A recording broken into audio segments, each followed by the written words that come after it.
I shoot primarily with Sony. I have 3 full-frame Sony cameras. I think their tech is great.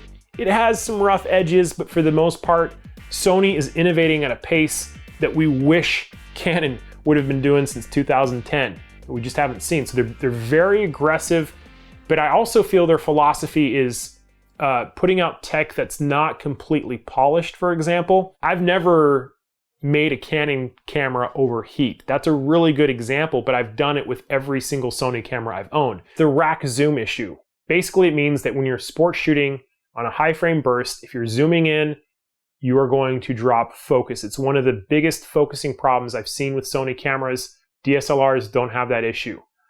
Number 2, for video shooting, I'm always seeing moire and rolling shutter. I like using Sony cameras for video, but these are 2 things that I really have a hard time with. Number 3, pretty well documented the overheating problems for video. I have overheated every single Sony camera I've used, including the A9 and the A7RIII. It's just a matter of shooting outdoors. It gets hot, the cameras get hot, and they shut off. Number 4 is an artifact called Postureization, and I see it most in compressed RAW files, specifically when I do my dynamic range tests. So if you look very closely between white and black pixels, you're going to see these green compression blocks.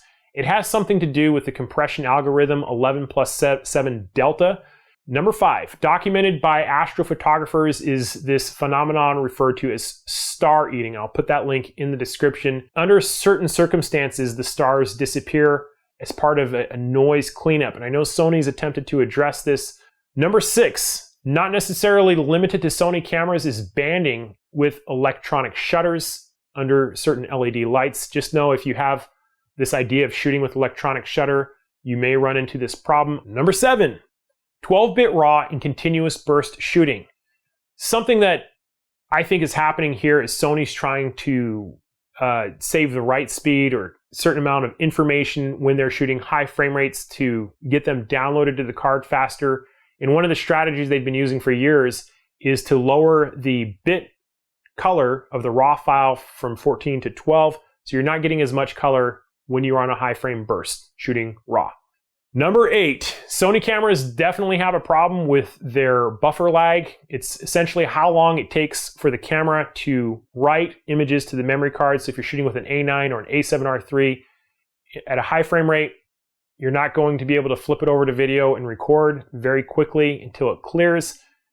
I have no explanation as to why there's not an XQD card slot on the Alpha cameras. That's Sony tech. It works very fast. On the Nikon D850 and D5 other cameras, it's amazingly fast, but that's an Achilles heel for the sport shooting, is the buffer. Now we're starting to move into some of the lesser things. Obviously, the menu systems are very easy to get lost in. They're very confusing. I'm not sure what the best way to fix these are, but part of the problem is the touch screen. It's not exactly interactive, and so we've gotten some touchscreen ability, but we still don't have the menu touchscreen options, and it's very frustrating to navigate. When we're talking about the actual construction of the mirrorless, they're smaller, which is great in terms of the weight, but when you put on a big lens, there is almost an imbalance to it. There are some complaints about the weather sealing.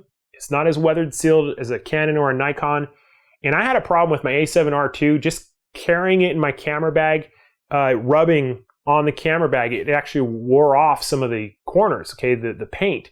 And so I don't think the finish is as durable as it could be. I'd like to see some sort of a rubberized coating around it, something to protect it a little bit more. Probably one of the biggest drawbacks for sports photographers is the lack of telephoto zooms. At the time of this recording, we have a 70-200, we have a 100-400 native, and a 400 2.8 has been announced.